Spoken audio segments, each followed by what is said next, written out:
안녕하십니까. 오늘은 2차원 배열에서 마지막으로 오늘 한 번 더 연습하고 다음부터는 문자열로 넘어가겠습니다. 오늘은 좀 문제가 난이한 문제 중에 하나가 대각선인데요. 이 대각선 문제는 첫 번째로는 0,0이지만 2와 3이 이게 사선으로 이렇게 그어지죠. 이런 거를 대각선이라고 하고 4와 5와 6도 마찬가지고 또 7과 8과 9과 10이 마찬가지고 첫 번째는 1개, 두 번째로는 2개, 세 번째로는 3개, 네 번째로는 4개, 다섯 번째로는 이게 5개가 이렇게 대각선을 찍히는데 그 다음부터는 쭉쭉 늘어나는 게 아니라 이번에는 반대쪽으로 이렇게 줄어들어가는 거예요. 그래서 늘어났다가 줄어들었다를 하려면 늘어나는 파트는 늘어나는 대로 이렇게 증가되는 대로 이렇게 하시고 줄어드는 거는 또 줄어드는 반복문을 따로 별도로 해야 돼요. 그런 게 증가되는 규칙과 줄어드는 규칙을 반반 나누어서 대각선으로 나누어서 생각하면 문제 해결에 참 좋습니다.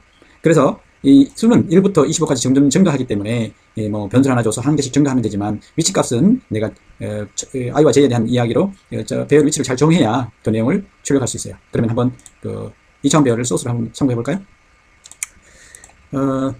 배열을 넉넉하게 10,10으로 잡아봤어요. 물론 여러분들이 n값이 뭐 어떤 값이 들어가냐에 따라 다르겠지만 100,100 해도 상관은 없겠습니다. 이거로 중괄호 열고 0을 주면 모든 값이 다 0을 줬다라는 초기값을 준 거죠. x와 y 값을 기준으로 해서 변수들을 이렇게 넉넉하게 잡고요. 이번에는 요거를 굳이 대입하지 않아도 되는데 대입하지 않고 한번 실행해 볼까요? 내가 n 값을 5를 넣었다고 하면 요 파트는 대각선으로 아까 예제를 봤지만 점점 증가하는 파트로 프로그램을 잡았고 이 파트는 점점 감소하는 파트로 한번 잡았어요. 그러니까 여러분들은 이런 문제를 접했을 때 어떻게 하면 증가할 것인가, 어떻게 하면 감소할 것인가, 이거를 잘 생각하셔서 해보시면 되겠어요. 2차원 배열이니까 반복문을 2번 썼어요. 이제 내가 입력한 행까지 돌아갈 거고 그 안에서 j가 첫 번째로는 한 개만 찍힐 거니까 i가 0일 때 j도 0이니까 한 번은 들어가겠죠. 그래서 요 중요한 파트는 여기에요. 여기 어떤 값을 넣느냐에 따라서 모양이 찍히는 게 다르죠. 그럼 제일 처음에 j가 0이니까 이 0, i도 0이고 j도 0이니까 얘도 0이 되겠죠. 그러면 0,0에다가 1이라는 숫자를 넣었다고 해요. 얘가 0이니까 한 번만 들어가겠죠. 네, 그래서 i가 한 개 더 증가해서 이제 1이 되면 얘가 1이 되겠죠. 그래서 얘는 j가 반복문이 0과 1을 두 번 한단 말이에요. 그죠? 그래서 얘는 0이고 얘는 1 빼기 0은 0,1이 되는 거죠. 거기다가 1을 넣고 얘가 한 개 증가하면 1이 되잖아요. 그래서 1에 1 빼기 1은 0이잖아요. 그죠? 그래서 1,0이 되는 거예요. 거기다가 3을 넣겠다 그런 뜻이고요.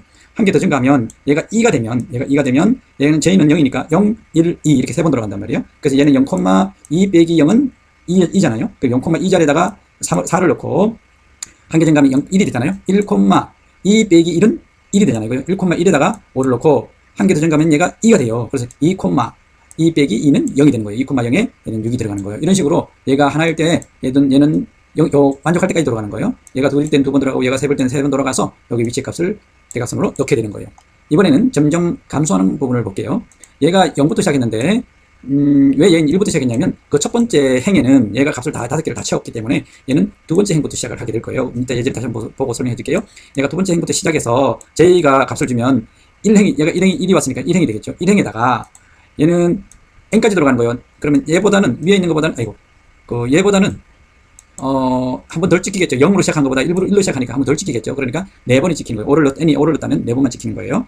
그 다음에 n 빼기 1을 해야 배열의 첨자가 범위를 벗어나지 않거든요. 거기에다가 j가 제일 처음에 1로 오면 예를 들어서 n이 5라면 5 빼기는 4잖아요. 4에서 또 1을 빼면 얘가 3이 되는데 거기다가 i가 1인데 한 개 증가하면 이제 4가 되는 거예요. 그래서 얘는 이 1,4 자리에다가 값을 하나 좀 집어주고 그런 얘기인데요. 사실은 이 부분이 굉장히 생각하기 어려워요. 위치값을 조정하는 것이. 물론 이거 말고 나누기 해도 되고 뭐 다른 첨자를 넣어도 되겠지만 여기 있는 첨자들을 활용하려니까 굳이 이렇게 표현한 거예요. 그런데 얘가 1로 왔을 때는 1,4 자리가 되지만 한 개 증가해서 2로 왔다고 합시다. j가. 그러면 2,4 빼기 2 하면 얘는 얼마예요? 2가 되잖아요. 2. 거기다가 1을 증가하면 3이 되는 거예요. 그래서 2,3 자리에다가 한 개 값을 주고 또 끝난 게 아니에요. 얘가 증가하면 얘가 3이 되는 거예요. 3. 그죠? 그럼 3, 여기가 4니까 4에서 3을 빼면 1이잖아요. 그런데 거기다 1을 증가하면 얘가 2가 되는 거예요. 그럼 3,2에다가 값을 준 거. 그 다음에 마지막으로 얘가 이제 4가 되면 4, 이렇게 되는 거예요. 그러면 4 빼기 4를 하면 0이잖아요. 거기다가 1을 하면 4,1 자리가 이제 마지막 값이 들어가는 거예요. 이렇게 해서 대각선으로 4개만 찍게 되는 거고, 한 번 더 증가하면 얘는 이제 2부터 시작하니까 3번만 찍히고, 얘는 3부터 또 3이 증가하면 얘는 또 3부터 증가하니까 2번만 찍히고, 이렇게 해서 점점 줄게 되는 거죠. 아까 n 대신에 저 위에서 m을 지웠으니까 이걸 다시 n으로 대입해서 한번 값을 출력해 볼게요. 이 출력하는 부분은 2차원 배열이니까 다 똑같아요. 하나도 변화가 없어요.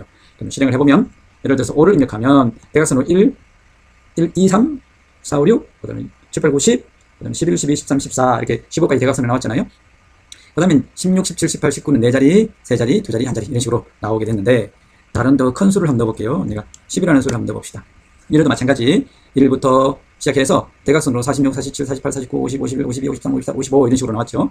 네, 이렇게 마지막 같이 되게 된 것을 확인해 볼 수가 있어요. 자, 뭐니 그래도 여러분들은 이런 문제를 해결하려면 눈으로 봐서 해결되지 않아요. 어떻게 여기 첨자가 이렇게 들어가는지를 알려면 수많은 연습이 필요하고 값의 변화를 줘봐야 그 모양을 출력해낼 수가 있겠습니다. 자, 여러분들도 한번 꼭 실습해 보시기 바랍니다.